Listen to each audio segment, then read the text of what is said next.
Hi, I'm Rocco van Rooyen for LifePath Health and welcome to our discussion of men's mental health. So today we're joined by Dr. Keith Ganasen, a psychiatrist who knows a lot about this subject. We'll discuss the unique challenges men face with their mental health, how society affects them, and ways to support them. Now our goal is to help more men feel comfortable seeking help and to improve their overall well-being. So let's find out more from Dr. Ganasen. What are some common mental health problems men face and how do they show up differently than in women? Men face many common mental health conditions as women do.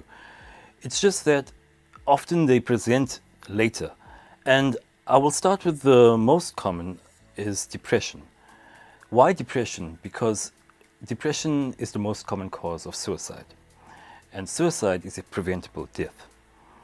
Current global rates will say about every 46 seconds, someone is committing suicide in the world.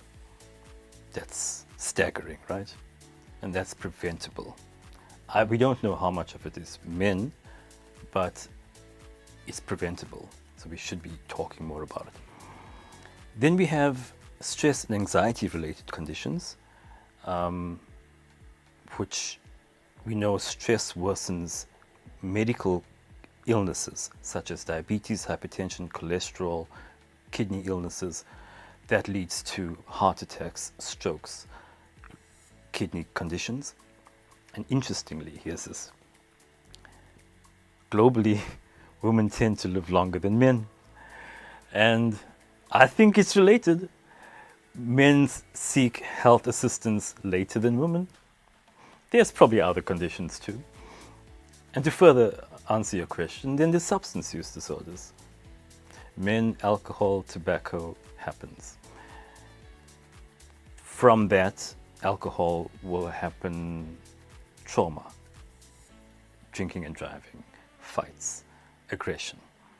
So men also have issues with emotional regulation. And I want to add one more, post-traumatic stress disorder.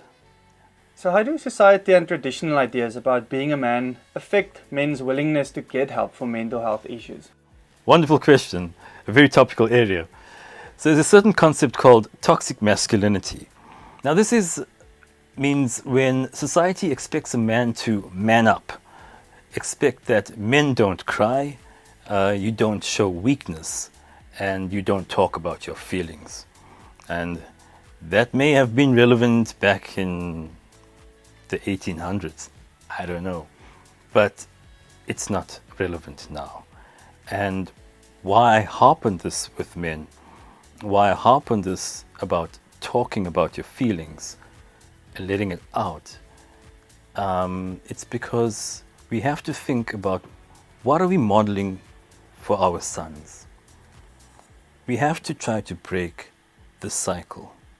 How do early childhood experiences and upbringing affect men's mental health as they grow up? Very relevant too. There's a world-leading trauma specialist called Gabor Mate.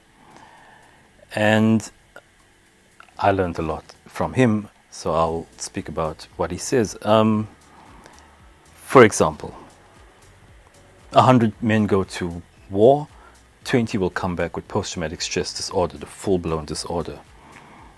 Others may have post-traumatic stress symptoms of the disorder, but maybe not the full-blown disorder. But what's found was that early childhood trauma occurred in most of the men who came back with post-traumatic stress disorder. So what does that say? It says that early childhood trauma was reactivated later on by a later trauma. And what are some effective ways to get men to participate in therapy and talk about their mental health? Exactly this. Now, we need to understand that times never stay the same.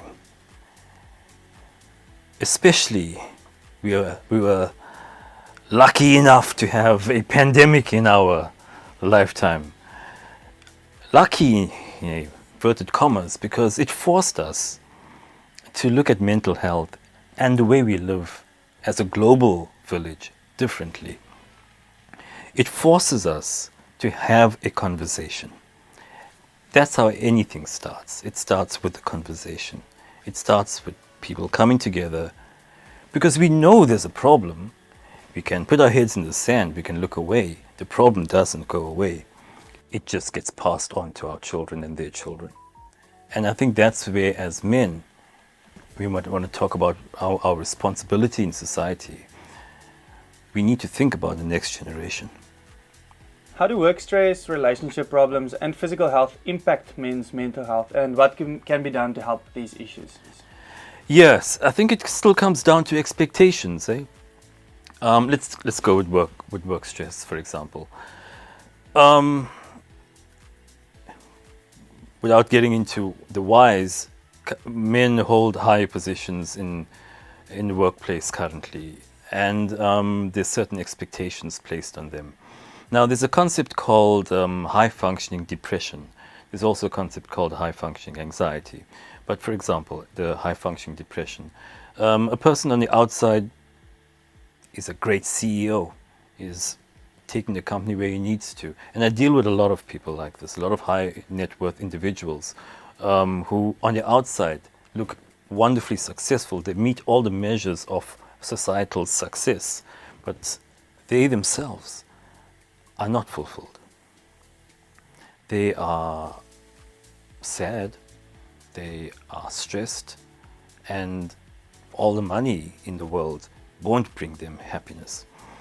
So there's that pressure that men have to carry to look a certain way, and so then they don't seek help again because it's shown as weakness. Imagine the CEO of a company. But having said that, I do treat CEOs of companies and they come to you, but they don't show it out too much. And there's an area of that can be dealt with. Then that right there impacts your relationship, because if you are putting resources, so I call it capacity, if you're putting resources into your business and having to manage there, well, something's got to give, right? What is it? Usually it's your family, it's your loved ones, it's your partner and your children. Now, when you lose that nuclear bond, you can see from there how your children are going to be affected when they are grown up, no matter how successful financially you as a man may be. And then regarding the physical part, yes, as mentioned earlier, stress is a killer. And men don't deal with this stress appropriately. They'll use the substances, illicit substances, and that will lead to worsening of a disease condition. So Dr. Ganasen, do you have any final words of encouragement for the people watching? When I think about mental health, I don't think about just mental health. I think about health and wellness. And for me, the most important thing is early detection and prevention of illness progression. We often are reactive instead of proactive. So it's conversations like this where we can talk about things and educate people. I advocate for psychotherapy all the time. I call it gymming for the mind, And in fact, I think that everyone in the field, in fields where we take care of people, should be in therapy. We need to be, as good as possible to take care of other people. But that doesn't happen. So there's something. Exercise, man. I always say to my patients, medication alone is almost never the answer. It has to be in conjunction with a holistic approach. A lifestyle of well-being is what I call it. Exercise, any form of movement. I enjoy boxing, I enjoy gym. People will say to me, but they can't find the time. They can't make the time, they have no time. I say, well, you had time to watch a Netflix series. Yeah, so you can make the time if it's important enough. So those are the kinds of things we can look at, and absolutely your eating pattern. So basics, movement, eating patterns, sleep, and you time, self-care. Mental health illnesses are difficult medical conditions to understand. It's not as simple as doing an X-ray and showing that your bone is broken. But biology is biology. If you have an infection that you require an antibiotic for, well, you need the antibiotic. And if you have a fractured leg, you're not going to kick a ball very well. So, similarly, the biology of the brain is the biology of the brain. If you are having symptoms of anxiety and depression or post-traumatic stress or anything else, symptoms, it doesn't have to be the full-blown disorder, please seek help from a professional and let's nip things in the bud. Thank you, Dr. Ganasen, for telling us more about men and their mental health. Now, we can see that men face unique challenges when it comes to mental health and that it is so important to seek help when necessary. So, if you or someone you know is struggling with mental health issues, please don't hesitate to reach out to a mental health care professional. Taking that first step can really make a big difference. So remember, seeking help is not a sign of weakness, it's a sign of strength. So let's work together to break the stigma, especially regarding men and mental health, and to support men in their journey towards a better mental health.